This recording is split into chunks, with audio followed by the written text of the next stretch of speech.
శ్రీమాత్రే నమః. దీపావళి పండుగ 2025 సంవత్సరంలో 2 రోజులు వచ్చిందండి. అది 20వ తారీఖు సోమవారము, అలాగే 21వ తారీఖు మంగళవారం. 2 రోజులు మనకు అమావాస్య గడియలైతే ఉన్నాయి. ఏ రోజు జరుపుకోవాలని పెద్ద డౌట్ అనేది ఉంది చాలామందికి.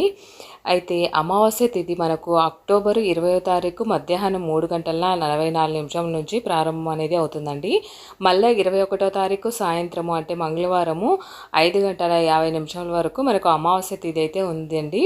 అందుకని ప్రదోష కాలంలో అంటే సాయంత్రము అమావాస్య తిథి ఉండడం వలన అంటే సోమవారం ఉండడం వలన సోమవారమే దీపావళి జరుపుకోవాలని పండితులు అయితే చెబుతున్నారండి. మనకు మంగళవారము సాయంత్రం రోజున అమావాస్య గడియలు లేవు కాబట్టి సోమవారమే జరుపుకోవాలి.